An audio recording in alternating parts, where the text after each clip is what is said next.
के छह आदि की जो भावना है, नियत प्रायश्चित वै जिसमें सुगुणी की चिंतना। 114 नंबर की गाथा। पहले सामान्य वाचना करते हैं। क्रोध आदि स्वयं किए भावों के छह आदि की भावना में रहना। क्या लिखते हैं? ज्ञानी का बर्तन जो है वो ज्ञानी का बर्तन किसमें है? जो अंदर में विकार भाव चलते हैं उनके स्वयं किए भावों के। ज्ञानी का भजन कहाँ होता है? दुनिया में क्या चल रहा है इससे ज्ञानी को कोई प्रयोजन नहीं है। ज्ञानी का जो बर्तन है उसको तो अंदर चलता है, विचार करता है कि मेरे अंदर जो विभाव चलते हैं यही मेरे दुख के कारण है। वे बदल गए, वे ऐसे हो गए, उनका ये चलता है, वहाँ ये हो रहा है, वहाँ ये हो रहा है।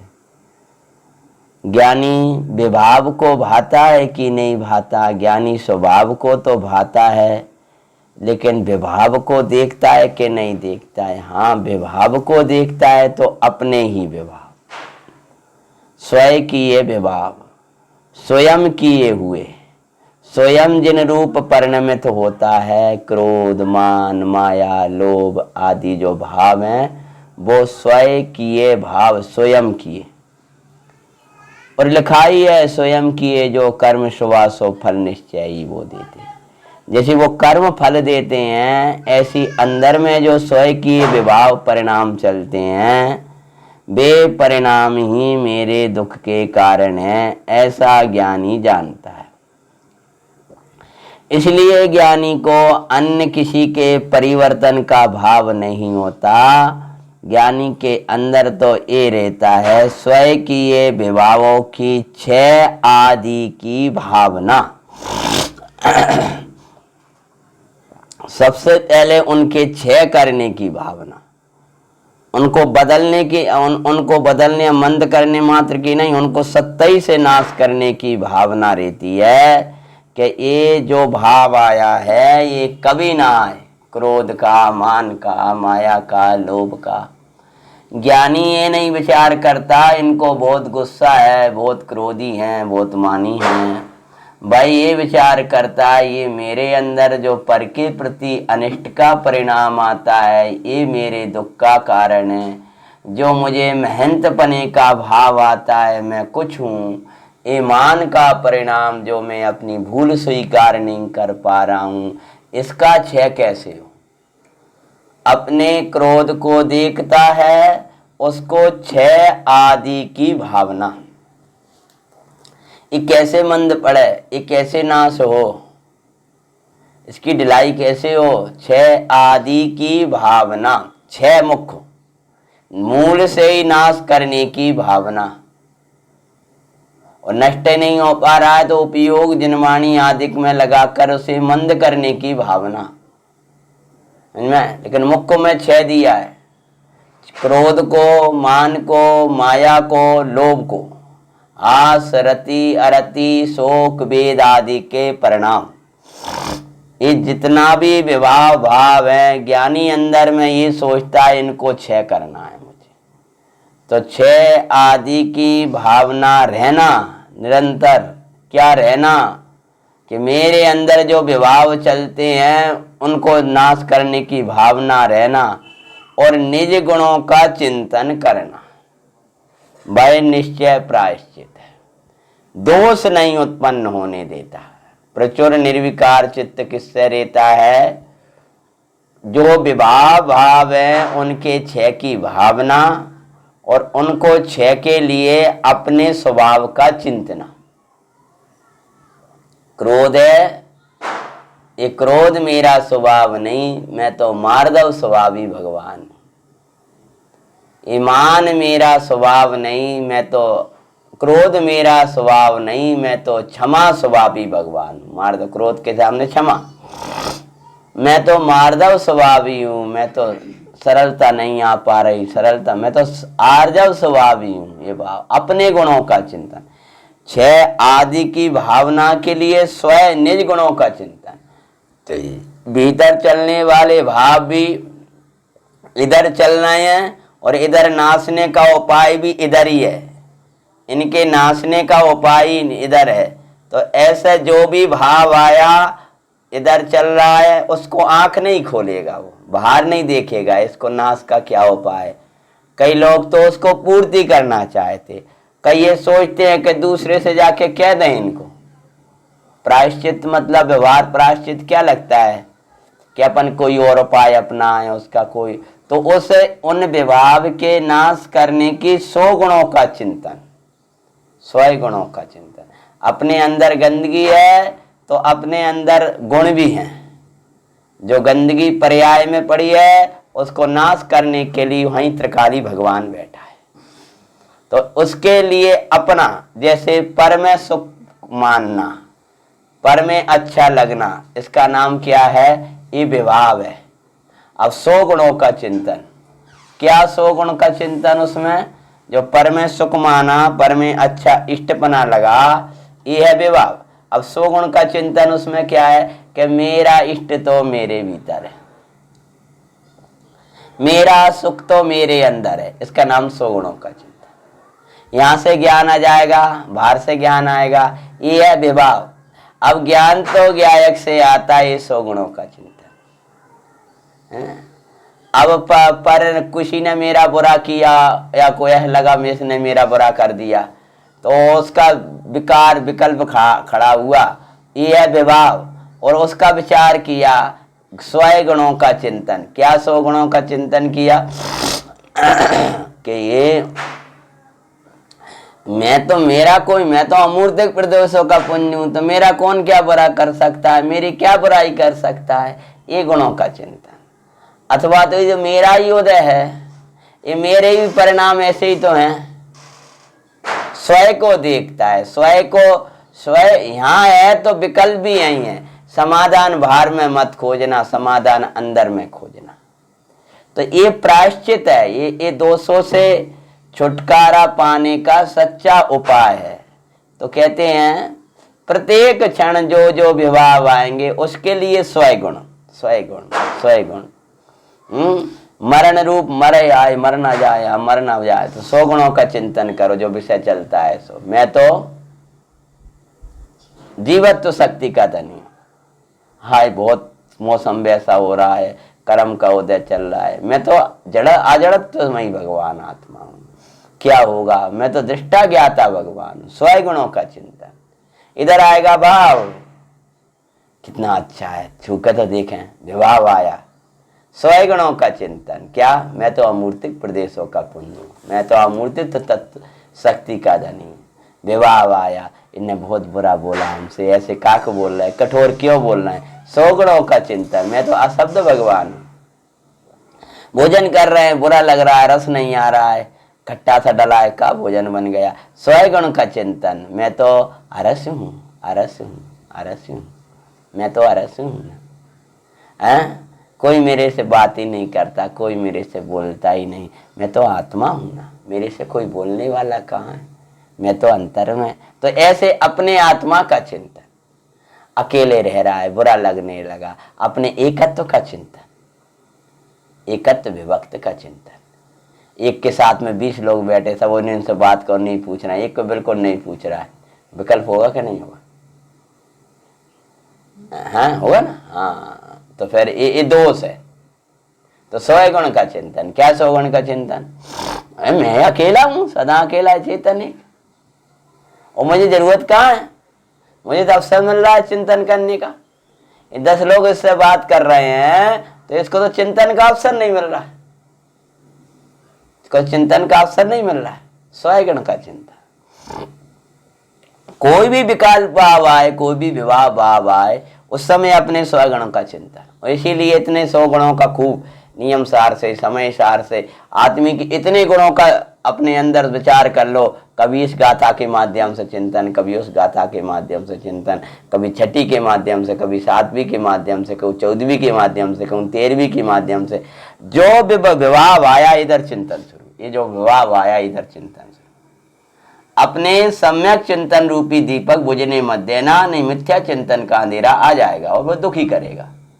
और बुझेगा जब नहीं, जब आप उसमें निरंतर तिल डालते रहोगे, तिल डालते रहोगे। तो ये इस स्वाध्याय के माध्यम से, गाथाओं के स्वाध्याय के बारंबार उसको डालते रहो। अपन तो ये ना, अपन तो आनंद में रहोगे, प्रसन्न रहोगे। जैसे वो जब तक उसमें तिल डला रहेगा वो जलता रहेगा, ऐसी जो तेरे अंदर ज्ञायक भाव का चिंतन चलता रहेगा, सम्यक चिंतन चलता रहेगा, उसका फल आएगा। क्या आएगा कि सदा प्रसन्न रहेगा, तू आनंद में रहेगा, कुछ भी होता रहेगा 100 गुणों का चिंतन। तो आचार्य महाराज लिखते हैं क्या करो, कोरादि क्रोधादि आदि लगा के असंख्यात जितने भी विभाव हैं, आत्मा विभाव, ये आत्मा के विभाव है। जो 6 आदि की जो भावना है, नियत प्रायश्चित वै, वो नहीं वास्तव में प्रायश्चित है, जिसमें वो वास्तव में प्रायश्चित क्या कहलाएगा, अकेले 6 की भावना नहीं, जिसमें सुगुण की चिंतना, जिसमें अपना आत्मिक गुण है, आत्मिक भाव है, चैतन्य भाव है, ज्ञायक भाव है, उसका बार बार चिंतना। टीका, यहाँ सकल कर्मों को मूल से उखाड़ देने में समर्थ हुआ। क्या लिख रहे हैं, जितने कर्म नो कर्म विभाव भाव जो हैं उनको मूल से उखाड़ देने में समर्थ। सकल कर्मों को ज्ञान वर्ण, दर्शन वर्ण, मोहिनी, अंतराय, वेदनीय, आयु, नाम, गोत्र, जड़ से उखाड़ देंगे जितने कर्म जो संसार के कारण है ना। इस भवतरु का मूल एक जानव मिथ्या भाव, ताको कर्म निर्मूल अब करियो मोक्ष उपाय। मूल से उखाड़ देने वाला ये भगवान है। तो कहते हैं सकल कर्मों को, सकल प्रकार के, समस्त प्रकार के विभाव भावों को मूल से उखाड़ देने में समर्थ, मूल से उखाड़ देने समर्थ, ऐसा जो निश्चय प्रायश्चित है। निश्चय प्रायश्चित मतलब अपने त्रिकाली ध्रुव चैतन्य भगवान आत्मा की जो भावना है, कह रहे वो निश्चय प्रायश्चित, कह रहे निश्चय प्रायश्चित कहा है। अब जो निश्चय प्रायश्चित कहा है वो है कैसा, उसकी चर्चा, उसकी वार्ता करते हैं। कहते हैं जो आत्मलीनता है वह आत्मलीनता है कैसी, कि जो आत्मलीनता, जो भगवान आत्मा का चिंतन समस्त कर्मों को मूल से उखाड़ देने वाला। तो समस्त कर्मों का मूल कौन है, सकल कर्मों का मूल कौन है, तो मूल में, सकल कर्मों के मूल में कौन है, जितने कर्म है ना उनके मूल में कौन है, बोलो। मिथ्या दर्शन, मिथ्या ज्ञान और मिथ्याचार, सब बंध का कारण कौन है, मिथ्यात्व भाव। तो उस मिथ्यात्व आदि भाव, मोह भाव को मूल से उखाड़ देने में समझ। जब वो उखड़ा तो समझ लो सब कर्म उखड़ गए।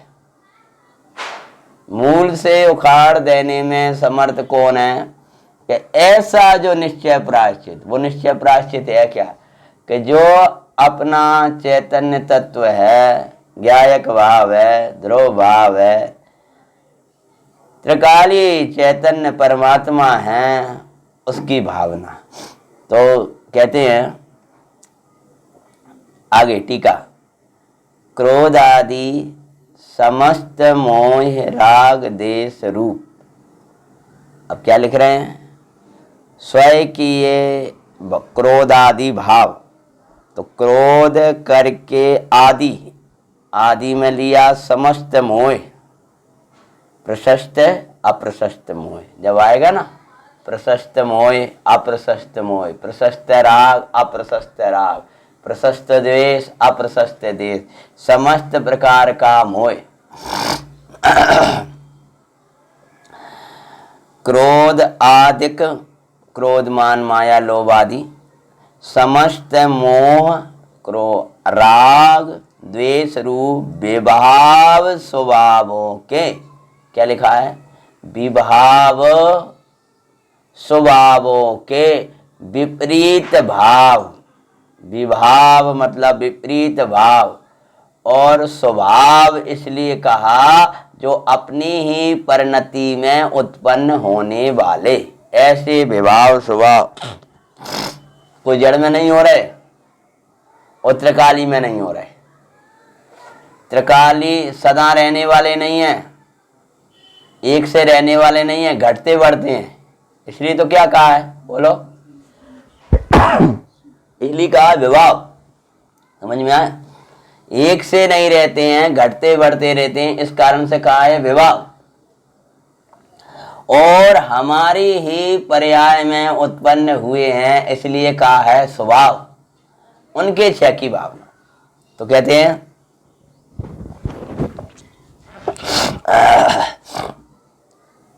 क्रोध आदि समस्त मोह राग देश रूप विभाव स्वभावों के क्षय के कारणभूत सकल विभाव स्वभाव नष्ट, सबके क्षय का कारणभूत, सबके नाश का कारणभूत कौन, निज, कारणभूत निज। यहाँ कोई है, यहाँ कोई परमात्मा है जो सब नाश कर देगा। कौन सा, निज कारण परमात्मा, अपना कारण परमात्मा। कारण परमात्मा तुझको बाजू में दिन रात, मारे सुदाता तुझको जापू में दिन रात। याद तुम्हारी क्षण क्षण में आए मुझे सुख राशि, कारण परमात्मा, अपना परमात्मा। बालक को बार बार माँ की याद आती है, अयोध्या वासियों को राम की याद आती थी बार बार, भरत को राम की याद आ रही, कब आएंगे, कब दीक्षा लेंगे। ज्ञानी को अपने ज्ञायक की भावनाएं आती हैं। भूख लगी, ये विभाव है, मैं अनहारी कारण परमात्मा में स्वभाव है। विभाव के काल में विभाव को नहीं भाता, विभाव की पूर्ति को नहीं भाता, क्षय की भावना को भाता है। क्षय करने वाला भगवान अंदर में बैठा है, कारण परमात्मा, त्रिकाली ध्रुव भगवान आत्मा, त्रिकाल निरावरण नित्य आनंद, जिसका एक लक्षण नित्य निरंजन परम पारनामिक भाव स्वरूप, जो कारण परमात्मा, जो कारण परमात्मा, वह आत्मा, उस आत्मा की भावना रहती है। अज्ञानी को विभाव आती परलक्ष्य आता है, ज्ञानी को विभाव आती स्वलक्ष्य आता है। अज्ञानी को क्रोध आने पर, मान आने पर, माया लोभ हास्य भेद राग देश मोह, दूसरों का लक्ष्य आता है। राग आ रहा, याद आ रही है। ज्ञानी को याद के काल में स्वभाव की याद आती है। कहते परद्रव्य की याद इसलिए आई कि मेरे कारण परमात्मा की विस्मृति हो गई। परद्रव्य का चिंतन इसलिए आया कि कारण परमात्मा की चिंतना चली गई। इसलिए ज्ञानी को जितना विभाव, जितना दुख, जितना विकल्प, जो कुछ होता है, दर्द के काल में निदर्द भगवान याद आता है, प्यास के काल में अमृत भोजी याद आता है, गर्मी सर्दी के काल में अस्पर्शी याद आता है, अपना कारण परमात्मा। उसका ऐसा निर्णय है, ऐसा वो है कि बार बार ही सोचता है ज्ञानी, इनसे सबसे बचाने वाला मेरा आत्मा है। ये नहीं लगता है कि ये बचा लेंगे, ये बचा लेंगे। अरे अप्रशस्त द्रव्य तो बचाने वाले है ही नहीं है, मात्र प्रशस्त द्रव्यों का ही लक्ष्य ज्ञानी को नहीं होता। ज्ञानी का लक्ष्य तो अपने आत्मा का रहता है। मुझे बस यदि कोई बचा सकता है तो मेरा आत्मा बचा सकता है। क्षय कराने वाला, पूर्ति करने वाले, थोड़े मंद करने वाले, अशुभ प्रशस्त द्रव्य उसकी पूर्ति कर देंगे, वो बढ़ावा दे देंगे, और अपना जो त्रिकाली भगवान परमानंद की खान है वो उसको क्षय कर सकता है। तो कहते हैं क्रोध आदि समस्त मोह राग देश रूप, मोह राग देश रूप विभाव स्वभावों के क्षय के कारणभूत। तो चिंता क्यों करता है, नसेंगे कैसे?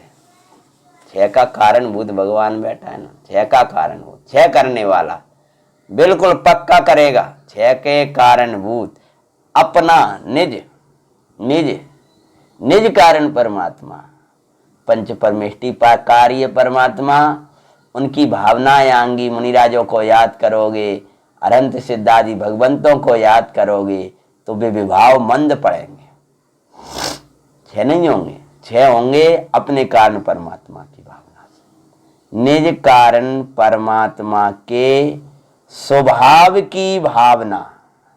कारण परमात्मा के विभाव है ना, तो अपना कारण परमात्मा, उसका स्वभाव वो भावना है। उसका स्वभाव क्या है? सहज ज्ञान, सहज दर्शन, सहज शोक, सहज वीर, सहज आनंद, सहज प्रभुता। ये भगवान कारण ब्रह्म की स्वाभाविक स्वभाव है। तो सहज क्षमा में, सहज मार्दव में, सहज आर्जव में, सहज शौच में, सहज सत्व में, ऐसी उसकी स्वाभाविक भावनाएं, वे स्वाभाविक भावनाएं ज्ञानी के अंदर चलती हैं, बहती हैं। उसके स्वभाव की भावना, चूंकि जो कारण परमात्मा है, भगवान त्रिकालीनाथ है, ज्ञायक भाव है भाई। ज्ञायक भाव की भावना वो ज्ञायक को सीधा कैसे भाए यानी, इसीलिए ज्ञायक भाव को भाने के लिए कारण परमात्मा को अभेद रूप तो भाएगा नहीं, तो उसके स्वभाव, उसका स्वभाव क्या है? ज्ञान, दर्शन, शोक, वीर, प्रभुता।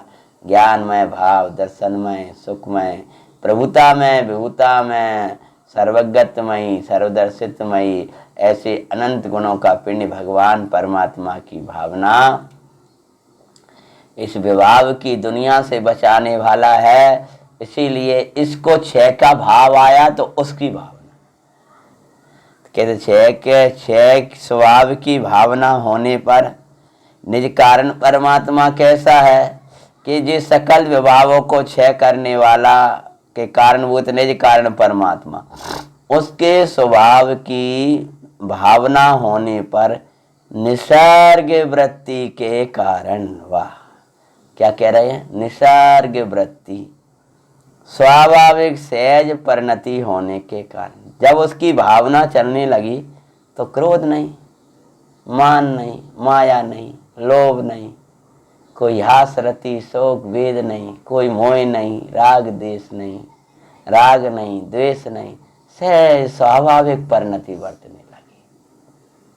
कारण परमात्मा के स्वभाव को भाया तो निसर्ग वृत्ति, निसर्ग वृत्ति मुनिराजों की सप्तम गुण स्थान में स्वरूप में लीन मुनिराज, निसर्ग वृत्ति के कारण, निसर्ग वृत्ति के कारण प्रायश्चित कहा गया है। जो स्वाभाविक भाव था, जैसा था वैसी हो गई तो प्रायश्चित हो गया। परिणत स्वभाव जैसा है, परिणति वैसी हो गई तो प्रायश्चित। स्वभाव जैसा है उससे विपरीत परिणति चल रही है तब तक प्रायश्चित नहीं है। चलाती पुत्र का प्रायश्चित कैसे हुआ? मुनि दीक्षा ली और फिर निसर्ग वृत्ति। अब कोई तलवार भी चलाए तो चिंता नहीं है। जैसे वे मुनिराज निरीह वृत्ति धारण करी हुए बैठे थे, ऐसे वे महाराज जी बैठे थे। सिर निकायल चला तो दे उसके ऊपर खंजर, बैठे वैसे कि वैसे, ना भगे ना कुछ ना कछु, कोई नहीं, ऐसे आनंद के साथ। ना तो कुछ डर का भय, ना कोई दैन्य भाव। तब देखा कि धन्य दशा प्राप्त कर ली, नमस्कार किया और चले गए। वो कन्या ने आकर के पूरे शरीर में छलनी कर दिया है, कीड़े पूरे जगह गड्ढे कर दिए शरीर में। निसर्ग वृत्ति, निसर्ग वृत्ति। कन्या मतलब वो देवी बन गई थी व्यंतरी, उसने आकर के निसर्ग वृत्ति। आत्मा के आश्रय से सहज सरल परिणति तेरी होने, आत्मा के आश्रय के बिना सहज सरल परिणति होने वाली नहीं है। सुबह कहा था 2 दिन रहोगे फिर वैसे के वैसे हो जाओ, 2 दिन रहोगे फिर 4 दिन फिर वही की वही। निसर्ग वृत्ति निसर्ग तत्व के आश्रय में होगी। अब तो मेरे को सहज हो गए, में कोई विकल्प नहीं होता। अरे नहीं, ये तो कसाई की मंदता में खेल रहे हो। निसर्ग वृत्ति जब होगी, जब निसर्ग स्वाभाविक तत्व को पाना सीख जाओगे, तो किसके बल पर सहज हो गए। हमें कोई सा मतलब नहीं है अपने क्या मतलब, जिन्हें जो दिखाए थे करे, अपन तो अपने अलग है, अपने मौन लेके अपना काम करते रहते हैं। तो इसका नाम निसर्ग वृत्ति नहीं है। अंदर में कोई विकल्प बना हुआ है ना। निसर्ग वृत्ति मतलब जो परिणमन है, वह परिणमन हमें दिखाई दे रहा है, इसका नाम क्या है? निसर्ग वृत्ति। मतलब जो दिख रहा हो, तो एक एक परिणाम, एक एक परिणमन, एक एक वो सब स्वतंत्र दिख रहा है। तो जो चैतन्य भगवान आत्मा है, उसके स्वभाव की भावना होने पर कारण परमात्मा के स्वभाव की भावना, तो कारण परमात्मा त्रिकाली ध्रुव भगवान आत्मा, उसका स्वभाव सहज दर्शन, सहज ज्ञान, सहज सुख, सहज वीर, ज्ञान मात्र भाव, अनंत शक्तिमय स्वभाव, उसकी भावना, भाई मैं हूं ऐसा मानना, ऐसा जानना और उसी में रमना, इसका नाम भावना। होने पर जो भावना चली, ऐसी परिणति हुई निसर्ग वृत्ति। निसर्ग मतलब स्वाभाविक, वृत्ति मतलब परिणति, जैसा था वैसी परिणति हो गई, निसर्ग वृत्ति। निसर्ग वृत्ति के कारण प्रायश्चित कहा गया है। जैसा था वैसे होगा तो प्रायश्चित होगा। अब अपन प्रायश्चित तो कर लेते हैं, सोच तो वहीं की वहीं बना रहता है। माला फेर ली, कह दिया, एक बात कहना है, एक बात कहना है, कह दिया। जो भावना चली तो निसर्ग वृत्ति के कारण, निसर्ग वृत्ति के कारण मतलब फिर सहज परिणति हो गई, सहज जीवन हो गया, इसका नाम प्रायश्चित। अब ना कहीं सुख लगता, ना कहीं ज्ञान लगता, बस चैतन्य चैतन्य चैतन्य चैतन्य, जीवन ही अलग हुआ, इसका नाम निसर्ग वृत्ति। निसर्ग स्वभाव के आश्रय के बिना, चैतन्य भगवान आत्मा के आश्रय के बिना वह निसर्ग वृत्ति होने वाली नहीं। तो ये निसर्ग वृत्ति है। और अब ये जो क्रोध है, मान है, माया है, लोभ है, विभाव है, ये अनिसर्ग वृत्ति, ये अनिसर्ग है, नेचुरल नहीं है। ये तो आज तो ऐसे लग रहा है कब बात है। निसर्ग वृत्ति है। नेमिनाथ भगवान की मुद्रा देखो, वासुपूज भगवान की मुद्रा देखो, दिगंबर संतों की मुद्रा देखो, निसर्ग वृत्ति सहज। और ये हम इधर देख रहे हैं, तुम इधर देख रहे हैं, तुम्हें ये निसर्ग वृत्ति नहीं। ये तो कसाई की मंदता है। ये हाँ अपन जो दिखाई दे रही है कसाई की मंदता वाली दुनिया है। निसर्ग वृत्ति तो शुद्ध उपयोगमयी परिणति, इसका नाम है निसर्ग वृत्ति। निसर्ग वृत्ति के कारण प्रायश्चित कहा है, अब पहला कहा, अथवा परमात्मा मतलब शुद्धात्मा, ज्ञाता भाव, त्रिकाली भाव, ध्रुव भाव, परमात्मा के गुणात्मा, ऐसे जो शुद्ध अंता तत्व रूप स्वरूप के सहज ज्ञान आदि के सहज गुण, उनका चिंतन करना वह प्रायश्चित है। पहले ऊपर क्या कहा था कि कारण परमात्मा के स्वभाव की भावना होने पर, स्वभाव की भावना कहें अथवा उनके सहज ज्ञान दर्शन आदि को भाना कहें, एक ही बात है, इसलिए तो अथवा कहा है। अपन ऊपर ही अर्थ कर है, कारण परमात्मा, उसके स्वभाव, उसकी भावना। अब नीचे क्या ले रहे हैं, परमात्मा के, वही कारण परमात्मा के गुणात्मक। अब सीधे भगवान आत्मा का स्वभाव क्या मांगे, ज्ञायक है, ज्ञायक है, ज्ञायक है, ज्ञायक है, ऐसे कैसे मांगे? तो परमात्मा के गुण आत्मक, उसके जो अनंत गुण हैं, उसमें जो किन्हीं गुण हैं विशेष हैं, ऐसे गुणात्मक, ऐसे जो शुद्ध अंतः तत्व रूप, शुद्ध अंतः तत्व रूप, जो शुद्ध अंतस तत्व रूप है, शुद्ध अंतः तत्व रूप स्वरूप के, अब शुद्ध अंतः तत्व रूप स्वरूप के सहज ज्ञान आदि, सहज गुण, उनका चिंतन। तो यहां जो कहा है कि परमात्मा के जो शुद्ध अंतः तत्व रूप निज स्वरूप के त्रिकाल रहने वाले सहज ज्ञान आदि, तो एक पकड़ो, यहां अशुद्ध अंतः तत्व नहीं ले आया, शुद्ध अंतः तत्व। तो शुद्ध अंतः तत्व रूप,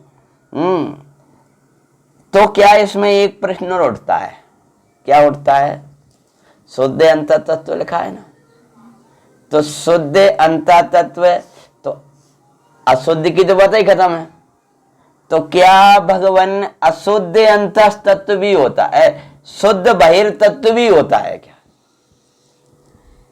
समझ में आया कि नहीं आया? शुद्ध अंतः तत्व, तो क्या शुद्ध बहिर् तत्व भी होता है क्या?